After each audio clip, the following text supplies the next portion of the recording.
off right, Wolf Nation. It's time to wake up, show up. First you pray up, then you coffee up. Grab your Wolf Nation coffee and tune into the Cornbread Man Morning Show at 6 a.m. EST. Don't you dare miss it. You're not going to want to miss what we're cooking up this month. Make sure you tune in every single Saturday morning, live right here from Wolf Nation Studio. Keep your eyes peeled for the Cornbread Man and Biscuit Boy. They're bringing the heat every week. Stay low. Don't make a sound. He's getting closer. Are you kidding me? Right now? I hear someone up there. Come out with your hands up. Where y'all headed tonight? None of your business. We're pulling cars over to check for Biscuit Boy. Do you see him? What you have to say about this? The wolf knows. Wolf Nation coffee. Right on! We must find Biscuit Boy before the Lake Winnie local law enforcement officers do. I know you guys can smell his cigar. Let's go! Hey everyone, let's kick off this morning right, yeah? The Cornbread Man Morning Show drops weekdays, 6 a.m. EST, right here with me, your host. Get up, pray up, coffee up. Let's go. All right, and let's go. Yes, it is Tuesday. Glad to be here, and we are thankful for you. You are awesome. You are what makes it the right thing to do every morning is to get up and join me here on the program. We appreciate you very much. Happy Tuesday, May 5th, Cinco de Mayo. Cinco de Mayo. A lot of people will be talking about that today. That'll be the news of the day for a lot of folks, getting out and having some lunchtime things, maybe other things they're doing for Cinco. I don't know that I've ever really did anything for that. But in 1862, Mexican troops led by Zaragoza defeated the French army at the Battle of Pueblo, a key moment in Mexican history in 1862 on Cinco de Mayo. In 1978, which I was alive then, not in 1862, the first spam email was sent. The first spam email was sent in 1978. I did not have email in 1978, but those spammers, they were always out there. In 1926, on this date, Britain's general strike began. It was quickly defeated, showcasing the role of volunteers in strategic planning by Winston Churchill. Pardon me. Famous birthdays today. Ralph Waldo Emerson in 1803 was born this day. George Clooney, 1961, same year as my wife. Some fun facts. The first celebration of Memorial Day in the United States took place in Waterloo, New York, highlighting the tradition of honoring fallen soldiers. And on this day, Cy Young pitched the first perfect game in the modern era of baseball, marking, of course, a historic sports achievement. But Cinco de Mayo, so that really began kind of yesterday as it piles into today. But nonetheless, interesting facts there I wanted to share this morning. Our small town shout out is a little place called Horse Cave, Kentucky. Horse Cave, Kentucky. Population 2221. It sits atop the Hidden River Cave, the world's longest underground suspension bridge that provides access to Sunset Dome. Some of you hikers, I'm sure, have been there. The cave's entrance is located directly off Main Street, a National Register of Commercial Places Historic District. Even though through the American Cave Museum, or enter through the American Cave Museum, where you can learn the story of the cave's recovery, its geology, and history of cave wars. Now, that would be a nice reality show. Cave Wars. I could dig it. Pet kangaroos at Kentucky Down Under Adventure Zoo and feed camels at Dutch Country Safari Park. Spot horse-drawn buggies clip-clopping along rural roads where a fast-growing Amish community thrives. Munch on melt-in-your-mouth fried pies at Farm World's restaurant and bakery and crawl into Conestoga wagon or climbing to the treetops for cozy overnights in a treehouse at Horse Cave, KOA holiday. All right. I don't think we've ever covered Horse Cave, Kentucky. Let's back up a little bit. I jumped ahead just a bit. That's okay. We can do that. Let's get our scripture of the day. Nehemiah chapter 8, verse 10. For this day is holy unto our Lord. Neither be ye sorry, for the joy of the Lord is your strength. Amen and amen. From Nehemiah. What a great book, the book of Nehemiah. Has so many twists and turns. I love the way it starts out. It's a missionary type book. Just deals with a lot of mission things, and I really like that. Good morning to you out there, wherever you are coming from, watchmen. I may have watchmen. I may have said from. I didn't mean to say it if I did. You can thank Al Gore for that. And good morning to you today on this Tuesday. Tomorrow's my birthday. I don't run from them. I'm glad to have one if it gets here.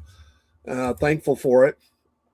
I'm going to take my son out for breakfast. I'm taking the day off of work. I'll be here in the morning. I'm going to take my son out for a breakfast before he travels out to take the youngins to something in Nashville. And we're going to spend a little time together, with his mom passing and everything. And just want to, some dad time, spend some time there with him. He's just something we're going to do. I don't know if anybody else is going, but I know me and him are going out in the morning. I told him I'd buy him one of those, what is it? The Country Boy breakfast at Cracker Barrel. He'll be all over that. If I can get him up for breakfast, he may be a lunchtime guy. My son is off all week, but he sleeps. He's a night shift guy. So it's hard for him to be up early unless he's worked all night. So when he's off, he stays up all night. So, but food might get him moving. I don't know. It may end up being a lunch thing. The next day, back at work, some friends have already told me they're taking me to, there's a place that's around here that just has the greatest brisket sandwich you ever put in your mouth. And I'm not exaggerating. It is well known around here, and everybody that goes says they just love it. You walk up there and watch them cut yours. It's just, the juices are just flowing out of the meat. Oh my gosh. It's awesome. I don't even need the sides. Honestly, I don't. I just want the sandwich. And some folks are taking me there, and that's exciting. I appreciate them being very kind and honoring me on the birthday. And, passing for my wife. It's nice to have some folks in the house. Just, you want to have people that, talking to you. You don't want to be thinking too much on your own. It's not a good place to be. Well, Rudy Giuliani has made a miraculous, I should say, recovery. He was on a ventilator at one point, obviously, and he's off of that now, and he's expected to make a full recovery. He's a lot better. So good news. Prayers answered.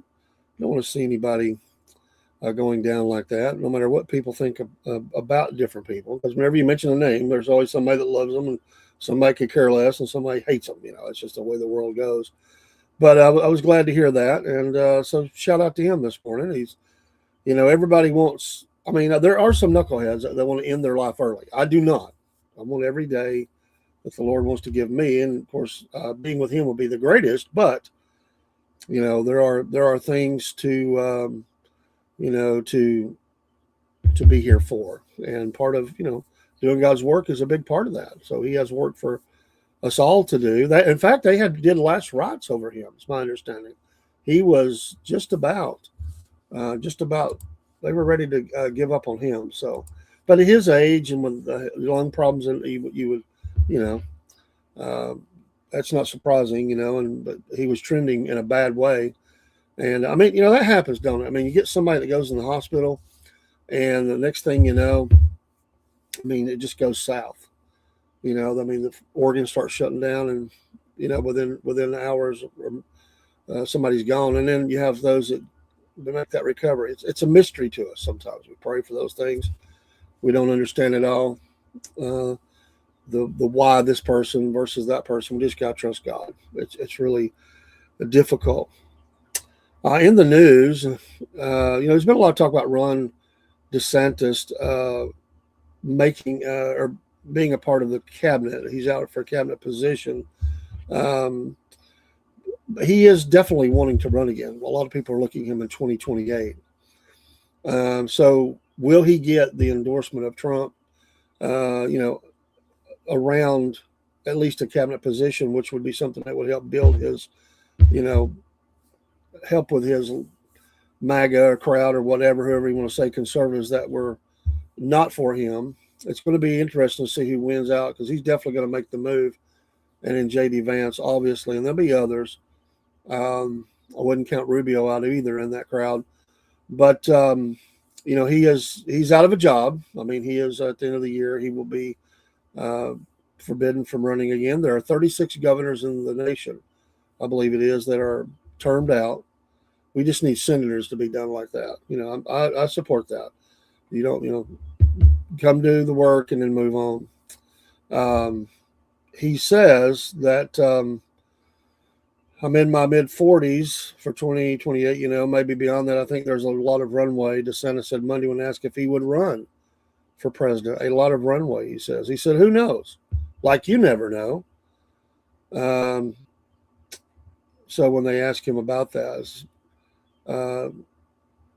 who took a state that had more Democrats than Republicans by 300,000 when he got elected in 2018 and now has 1.5 million more Republicans, DeSantis asked, referring to himself, who had a state that had $1 trillion economy and now has a 1.8 trillion, who has a state that has some school choice, now universal, a 50-year low in crime rate. So you've got a good story to tell. A Republican insider told the New York Post, Florida governor, that it's not been a secret he's running. I think DeSantis totally thinks he can win, said a GOP operative who frequently is in Florida. He'd be top 2 in Iowa for sure. While Trump himself seems to have moved past the bad blood of the 24 campaign, from which DeSantis withdrew following a distant second place finish in the Iowa caucuses. Some of his allies would welcome a chance to take down his fellow Floridian again. Team Trump is chopping at the bit to destroy DeSantis one more time, a longtime Trump operative told the Post. Politics is such a dirty business, right? When DeSantis launched his first campaign for the White House 3 years ago this month, he was viewed as a rising star. Boy, the media was all over him. That's true. I mean, they just love the guy, who could redirect Trump's disruptive populism into an even-keeled agenda for low tax, low regulation, business stewardship, coupled with conservative social policies. Over the past year, DeSantis has been busy repairing his relationship with the president, even considered to be a possible cabinet pick next year when he departs Tallahassee. His lane is most competent and effective governor in our nation's history who consistently delivers on every promise he makes, said DeSantis. Former national spokesman Christina Pushaw, who described the governor as having significant potential appeal to independents. The GOP operative frequently in Florida agreed that a lot of people like DeSantis. This is a guy that I believe sees there's a window to run for president. You don't know how long it stays open, and once it's closed, that's it, the person said, a.k.a. Hillary Clinton, I would think. I think that window is forever closed for her. I remember back in that, though, at primary, there was a lot of fanfare about DeSantis and, this seemingly, things he had done, this family and background he had and everything else. But I will say this, it reminds me a little bit of Fred Thompson. A lot of people liked Fred Thompson, and he became the actor, but a lot of people liked him from Tennessee. He was flat. He was flat in debates, very flat. And the early debates for DeSantis were horrible. There were people that attended them, and let's just say there was more food than people at some of them. He didn't do well in the state of Georgia. I remember that well. And I don't think that I don't think that he will. He's not going to change that. I think somebody's going to waste a lot of money on DeSantis. Could he possibly be on a ticket? Maybe, but I've heard that before. I don't think it would happen. Watchman says DeSantis is anti-free speech. I don't think I just don't think this is going to get traction. There's a lot of people promoting him up for what he did in Florida. I just don't think he translates across the nation. I could be wrong, but it's not like, again, it's like, what was the guy that ran? Oh my goodness, and I'll forget his name, from Texas. Remember the guy, and he flubbed his speech and he didn't remember. And I remember I can't remember. Texans and oil men in Texas generally were thought to do good. He fell flatter than a fritter out there, or on the debate stage. DeSantis just comes across stiff. He doesn't have any charisma. He talks a big game. Now he likes to bellow, and like in that what we just read, but he just doesn't have that. He doesn't come across right. And I don't think you can change that. Some people can reinvent themselves as they age. I just think he comes across as a little bit.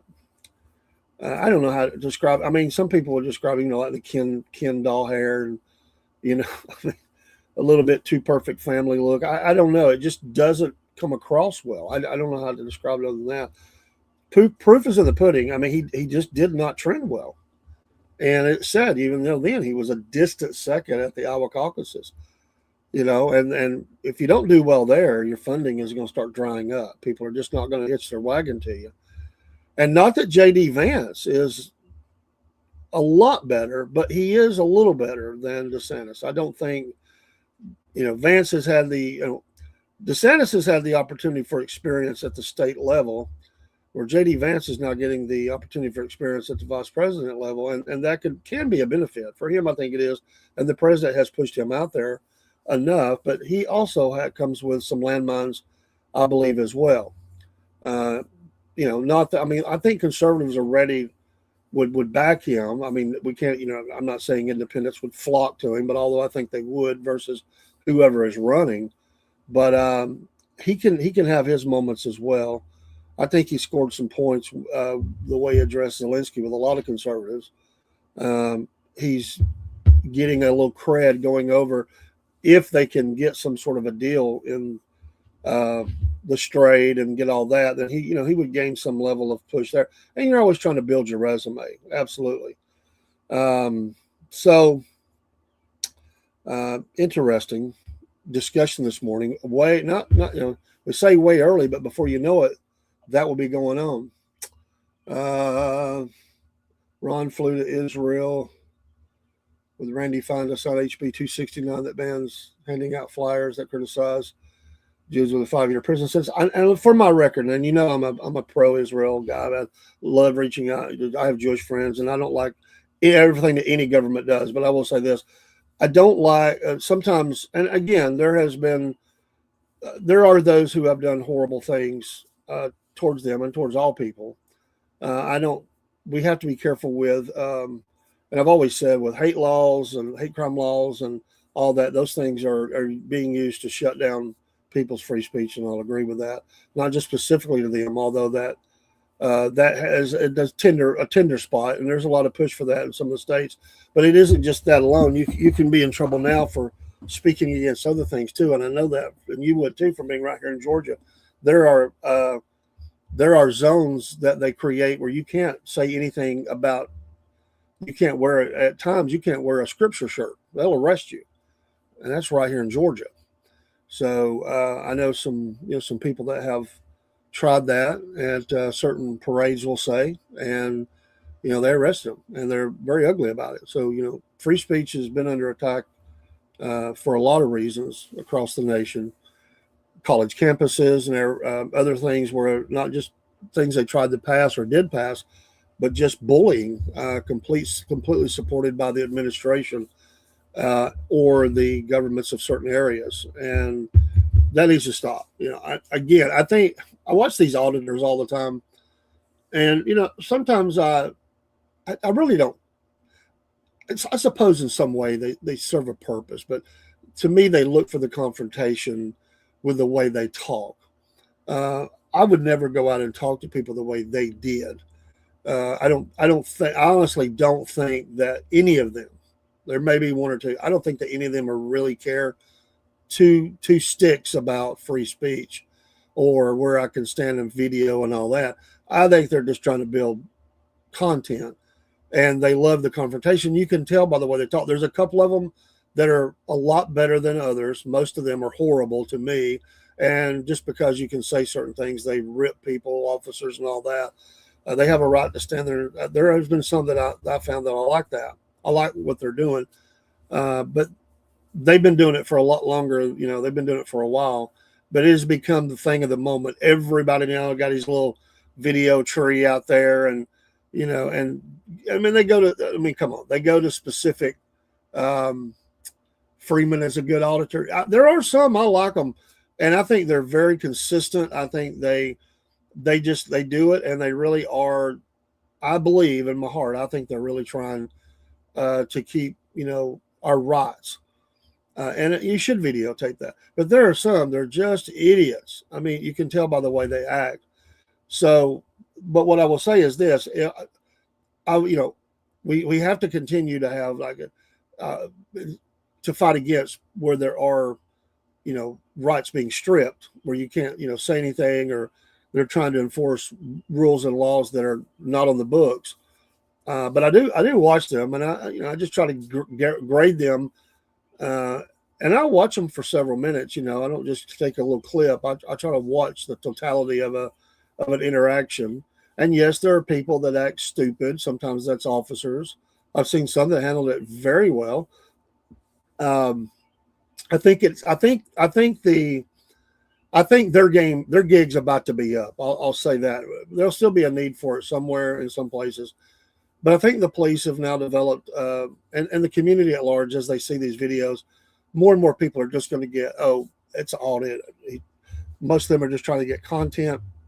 And I've seen some law enforcement have handled that so very well. They get on. In fact, sometimes now in the audit, when they call in, they don't even show up. They're like, if he's standing on the sidewalk, he has the right, and so it is effective at that point. They're going to start losing good video because as more and more people just realize they can't. There's always going to be that Bubba or somebody that, or a socialist, communist / whatever, that will go up and attack an altar. So there's still going to be those that get, you say the Tyrant Terminator is pretty good. I don't know that I've seen that one, the Tyrant Terminator. But yes, I'll agree that we need some of that. You need people out there that are testing those waters. But I would hope that some of the ones that are doing it will be a little more professional about how they're doing it. I don't like, even though it's free speech, I don't like the way they address some of these people. And you know what? It's obvious they are pushing for some sort of altercation so that they can film. Some of them want to be arrested, and they're threatening lawsuit.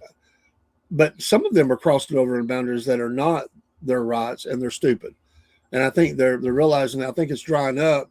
And you do have to stay calm and cool. And there's one guy, there's one of them in, I will say he's up in the East Coast, up all the way up and down. He goes to places like he goes into places that some of these, I mean, there's like the guy that stands in front of the bank or whatever, there's a guy that, they do that or something they know is going to be controversial. This guy actually goes into places where it's pretty intense, or some of them I've seen where they'll go into like a place where they even posted signs, which are not legal, that says you can't film here, or, they try to bum rush them out of a place that's, that's considered public.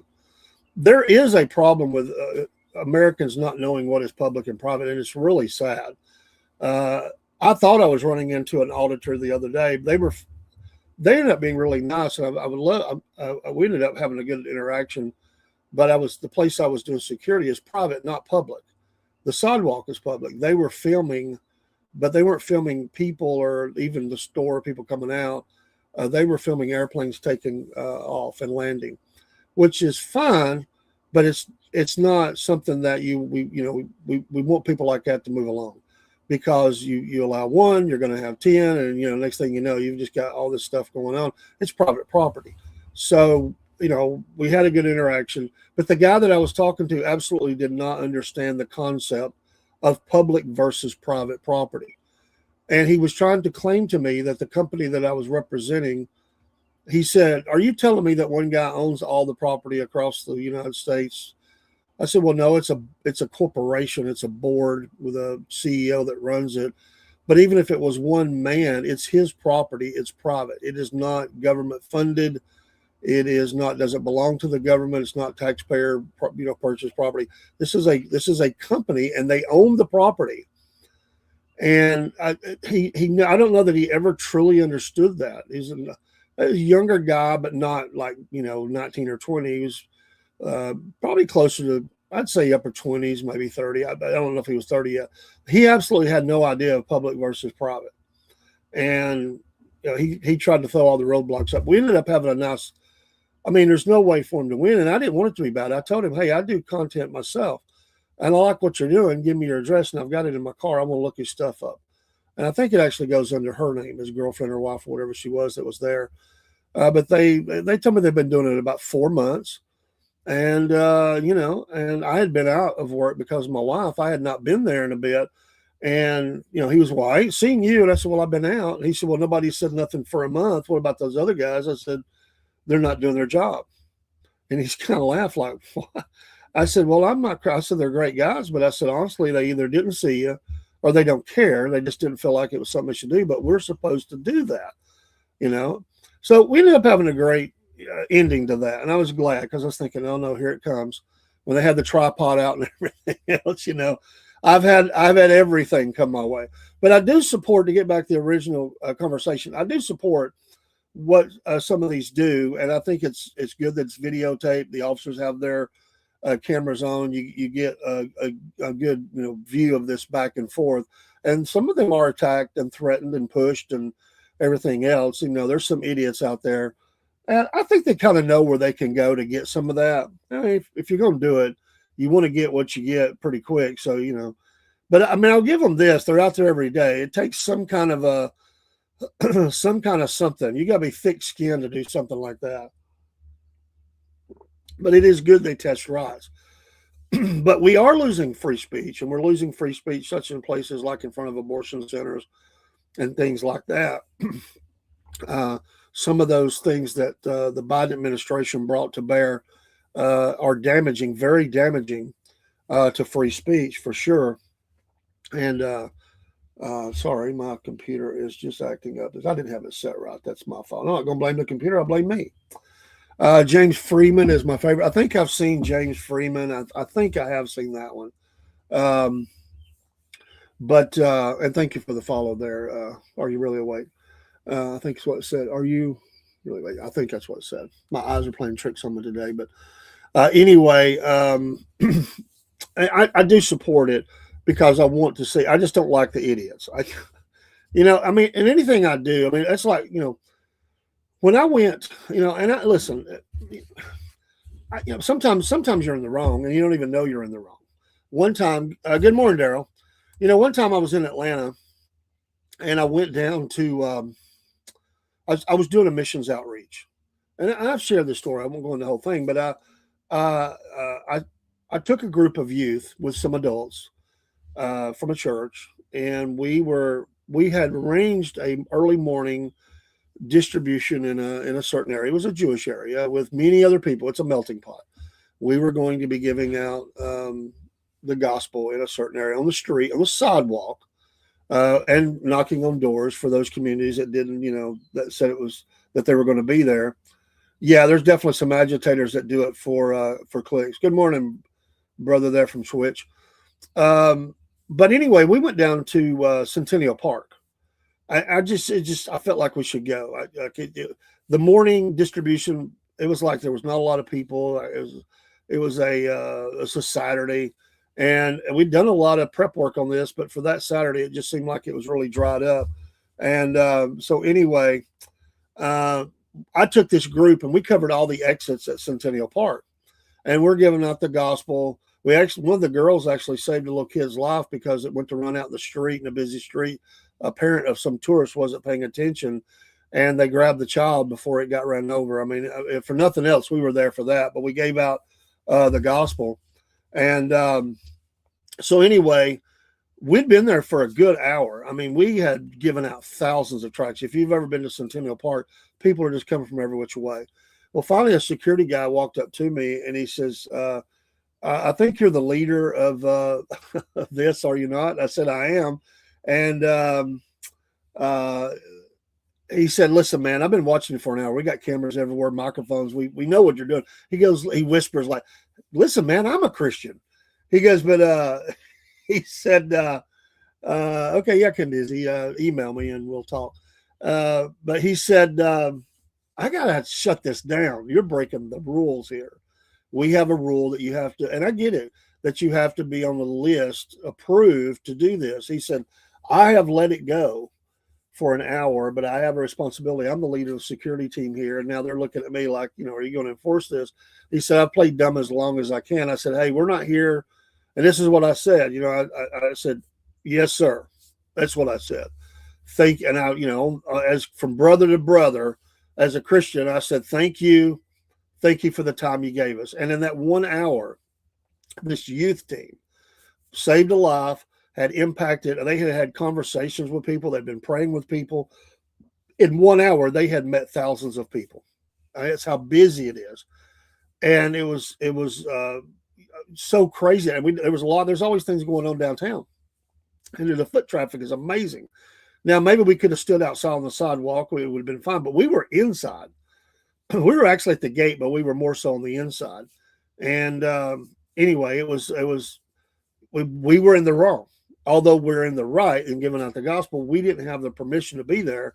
And, I told the guys, hey, listen, I'm sorry. I didn't know that. I should have thought of that. I said, I just felt like God placed it in my heart to do it. And he goes, hey, man, I'm glad you came. And, that's what I mean by this. When these auditors approach, you don't have to have, you just don't have to have the interactions that some of them have. You don't have to be that jerk like that. But anyway, I spent a little longer on that than I wanted, but, anyway, it's it's just one of those things that I can't help but watch this. It's like a car wreck. You look, what happened, and sometimes those audit videos, the auditor videos we're talking about, it is a real car wreck, a train wreck, even so. There's an article here from Owen Anderson. This is from the Blaze. I thought it was some really good information, just short as we think about, and it's very out front, and I would agree with it.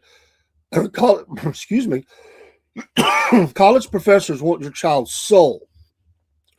Here's how you can stop them. At the school, as this school year comes to an end, I hear parents talking about, this is from Owen Anderson, I hear parents talking about what university their children got into and how excited the family is about this next phase of life. As a university professor, I relate to this wholeheartedly. Raising your children to finish high school and go to the university is one of the biggest duties Christian parents will accomplish. But there is a question Christian parents almost never ask. And the question is, why do we send our children into institutions that will work against the very faith we spent 18 years trying to instill? You will routinely, if I can speak this morning, find professors lambasting Christianity in their classes as an oppressive colonizer, religion that must be deconstructed. No one says it in that way, of course. Instead, the conversation sounds something like this.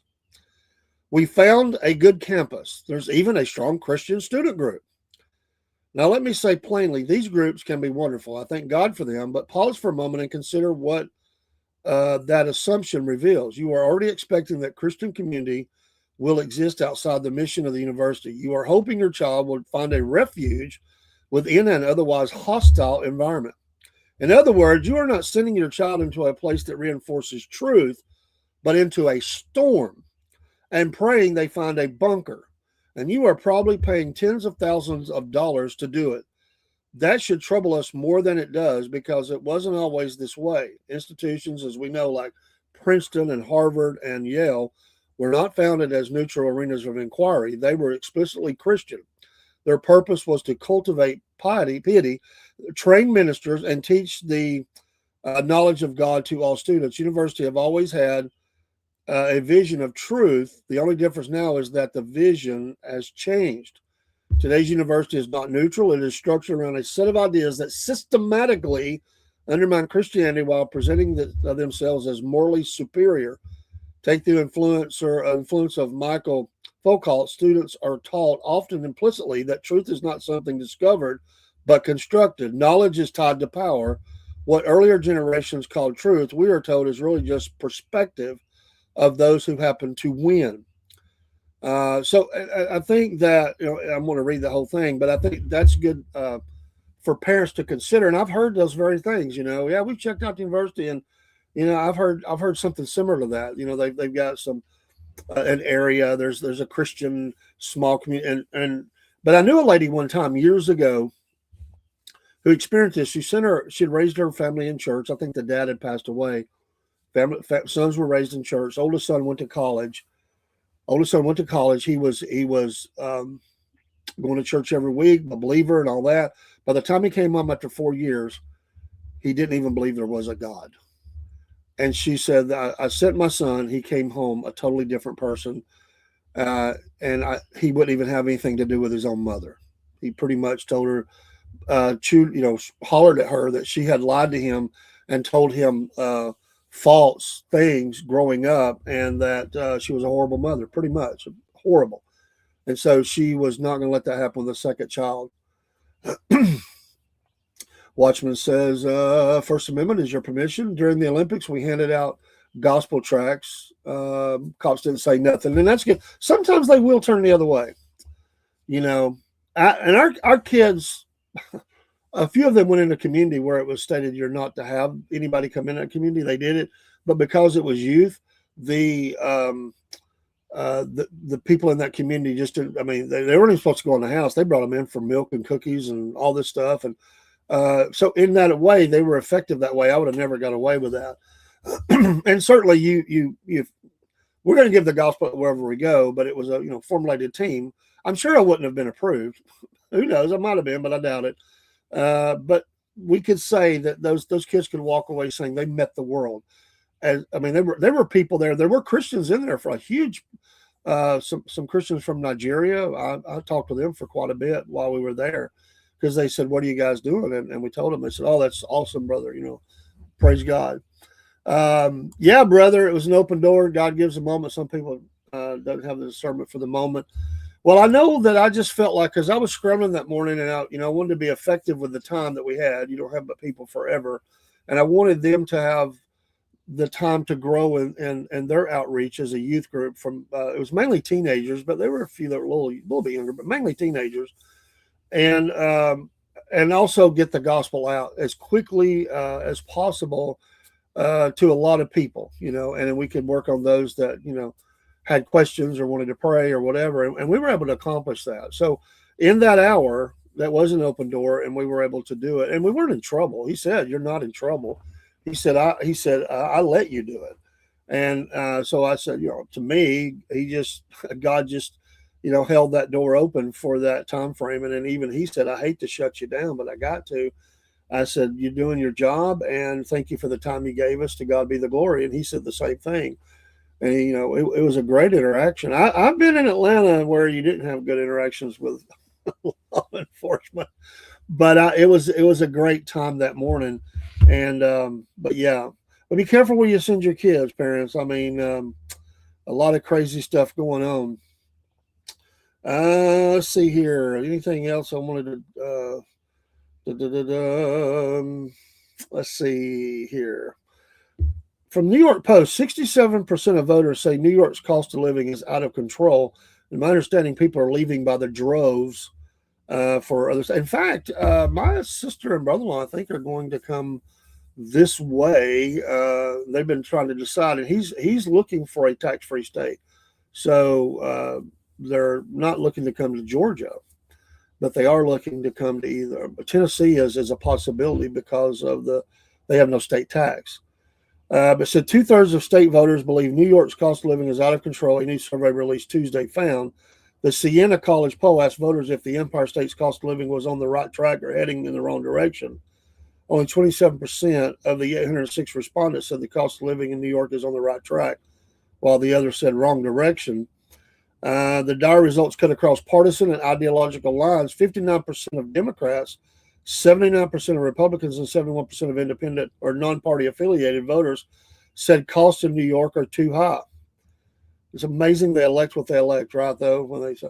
Meanwhile, in a related question, only 31% of voters said New York was creating enough affordable housing. That is becoming the catchphrase, affordable housing, because in many places it is so out of control. People are being forced into, out of their living. We're seeing the rise of pay by the week motels. Homelessness is on the rise. It's bad things going on out there with this, but people are just not able to afford houses. They're multi-families living in homes now. And it's as bad as it is here. It's nowhere near what it is like in New York. Nearly 70% of Republicans, 2/3 of independents, and a plurality of Democrats agree those housing costs are too blanking high. The majority of New Yorkers, 53%, said reducing crime is headed in the wrong direction. Voters were split on whether New York was providing a quality education, safeguarding the environment, improving the state's transportation infrastructure, and providing access to quality health care. Democrats were more positive than Republicans and independents on these issues. Well, of course, because they have majorities up there.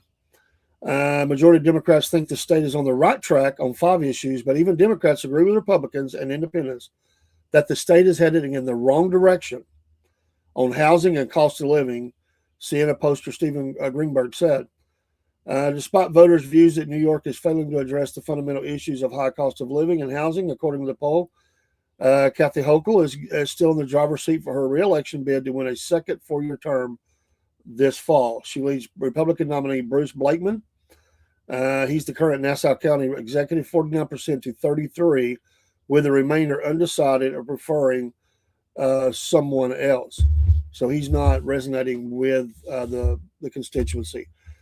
But a lot of companies are leaving New York. They are relocating to the south and west with their headquarters and getting out. It's not the only state that's suffering that. Illinois is going through the same thing.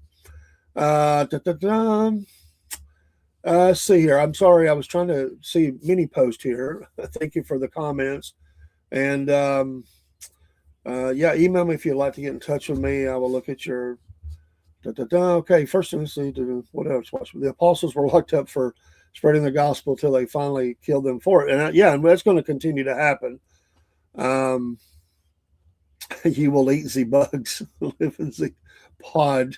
You will own nothing and be happy. Well, there's a lot of people like that, believing that. Absolutely. The flip side of sheltering your children is they eventually become aware of warfare and reality as they get older. Most believers just occupy the church and would be lost if they were called to go into all the world with the gospel. Evangelical work is diminishing in many local churches.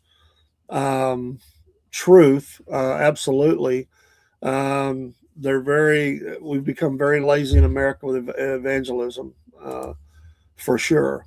New York City deserves Mandami, and they got him, and it's getting uglier by the day for things up there. I saw one of the I forget what the guy's name is. Pretty well known. Was the convoy was coming out of their.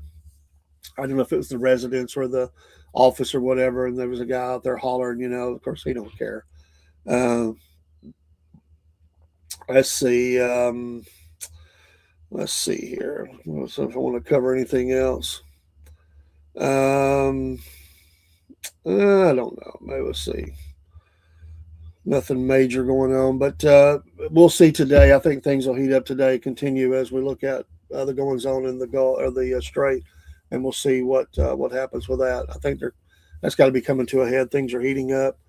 There is, some elections. Early voting is going on. Obviously, I need to get out and vote, or I could go on election day, but I'll have to get out and vote early if I can. But I'm still researching a couple of people in my area. I hope to have a couple of politicians in and have a talk with them here in Georgia. There's a lady we're going to have on. She's retired Marine. She's running for a special election. I think it was, she said mid-May she could come on.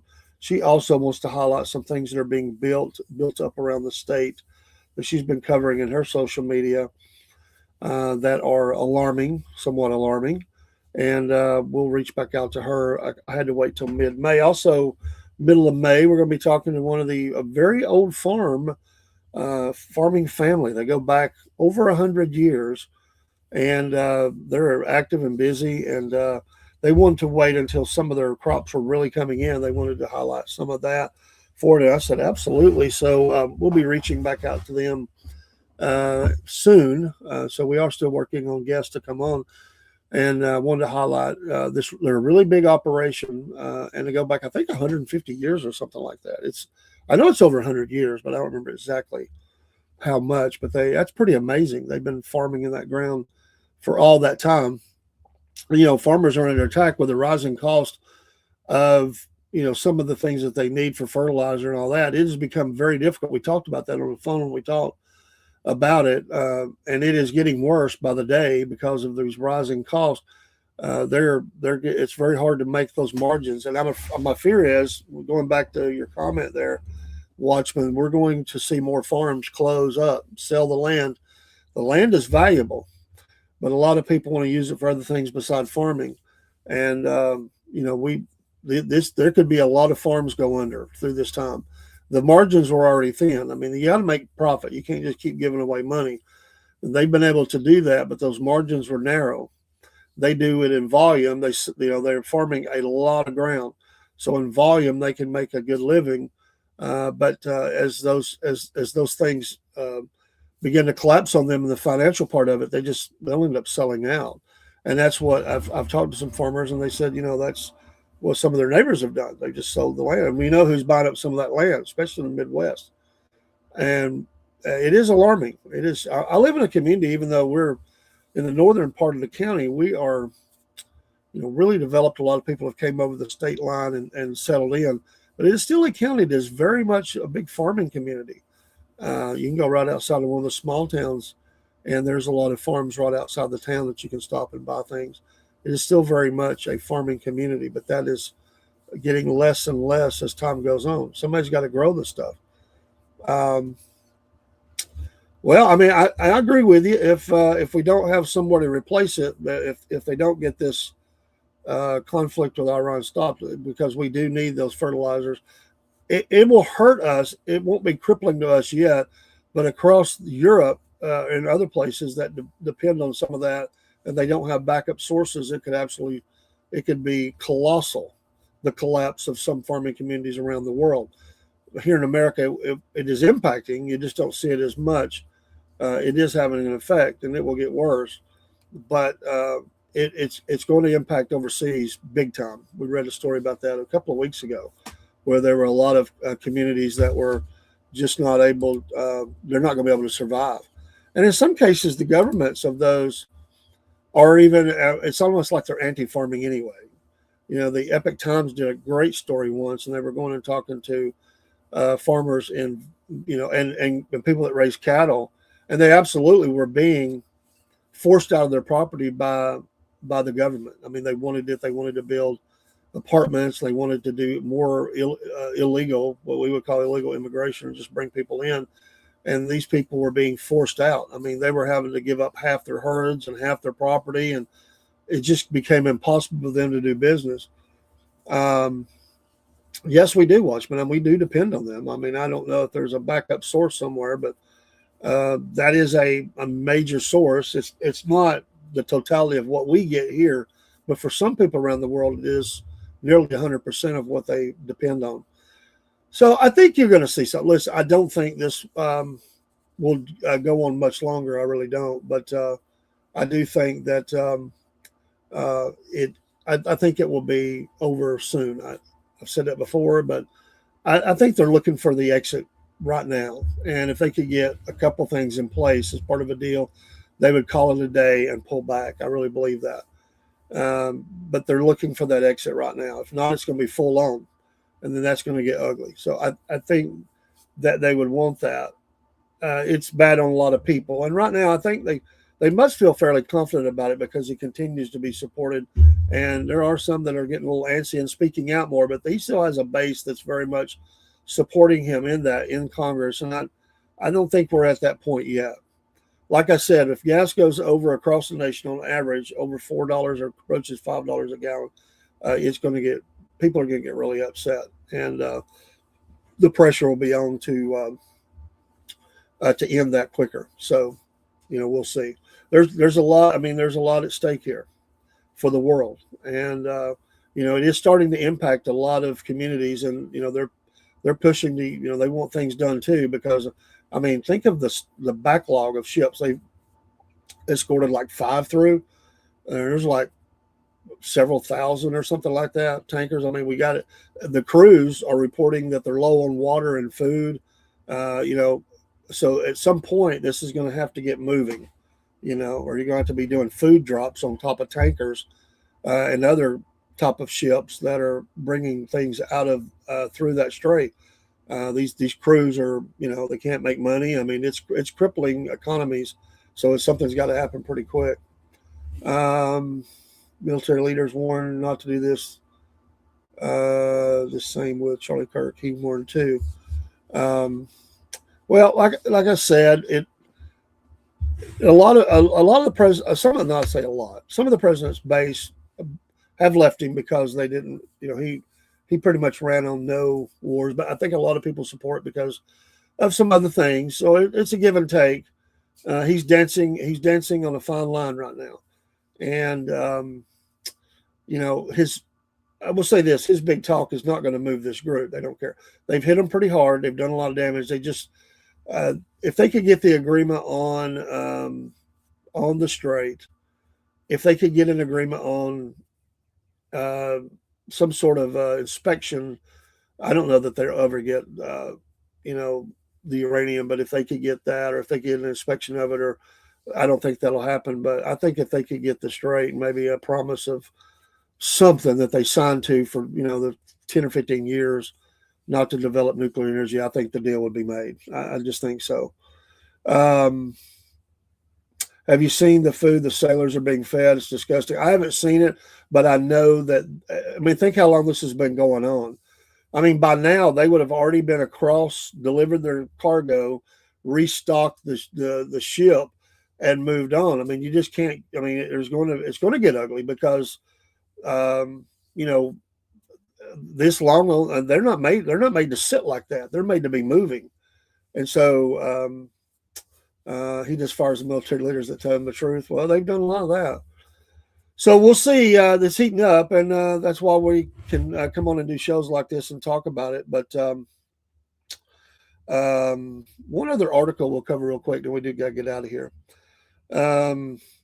This is from Fox News, but Trump's grip over GOP tested as state senators defied president challenged in key primaries. Pro-Trump allies have spent more than $6 million to oust Republican state senators who voted against redistricting. It's primary day in Republican-dominated Indiana, where President Donald Trump's immense sway over the GOP is on the line, as his endorsements in key races will be tested. In neighboring Ohio, another right-leaning state, some of Tuesday's top primaries will tee up crucial general election showdowns in November's midterm elections, where Republicans will be defending their slim Senate and razor-thin House majorities. 2 congressional incumbents in Indiana, Republican Representative Jim Baird and Democratic Republican Andre Carson, face serious primary challenges. In Ohio, Republicans will pick from a crowded primary field in the race to face off with the vulnerable Democratic Rep. Marcy Kaptur. In Indiana, 5 months ago, the Republicans in the GOP-dominated Indiana State Senate withstood immense pressure from Trump and his allies and voted down congressional redistricting, which would have given solidly red Indiana 2 more right-leaning U.S. House seats ahead of the midterms. Fast forward to today, and 8 of those state senators are facing GOP primary challenges. Seeking retribution, the president endorsed challengers to 7 of the 8 Republican lawmakers who voted against the redistricting bill. The president's allies have shelled out more than $6 million to try to oust the state senators, according to the national ad tracking firm AdImpact, AdImpact, or something like that. Among them in the political fight on behalf of the president are 2 national groups, of course, Turning Point USA's political wing and the Club for Growth. Also leading the charge are Hoosier Leadership for America and American Leadership PAC, which are aligned with GOP Senator Jim Banks, a top Senate ally of the president. Groups are also part of the full court press. The intra-party battle is seen not just as a test to Trump, but rather a fight between MAGA forces and more traditional conservatives for the future of the GOP. So we'll see how that tracks out. Definitely. I agree they'll never get our, I've said it from the beginning, they'll never agree to what all they want. That's why I think there'll be some sort of compromise. Hopefully Vivek isn't the winner of the Republican primary in Ohio. So we'll talk about that tonight. 9 p.m. we'll be back on with PNN News, and let's pick up on some of this as we do. And I've got to get out there today myself before moving on. But thanks for being here this morning. God bless you. Give us a like, follow, share if you've not already done that. We appreciate your support. We'll also do sports tonight. And tomorrow night we have, I don't know if we have an interview or not in our dirt report, but we may. So we'll look back. We'll look at that tonight. We've always got things to talk about. That's for sure. Have a great day out there, America. God bless America. And God bless you. You are the wind beneath our wings. I do appreciate your support. Got to see my sister again yesterday. And again, I was telling them last night, she went to the Little Debbie store and got me the Little Debbie coffee mug. That's a nice mug. That's not one of those cheapos right there. That's a nice mug. Watchman says Trump has destroyed America's standing, made us a laughing stock, and bully that acts like mafia/pirates. Okay, nothing else. I thought Brusky had something else. Hey, God bless, man. I appreciate you.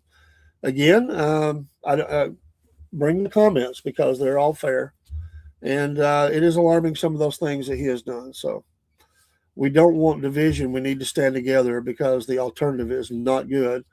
But it is turning ugly. And I felt like the final 2 years of the term is going to be very ugly. And I think we're starting to enter into that now, especially with things that are going on. Have a great morning. God bless. And we'll see you tonight, Lord willing.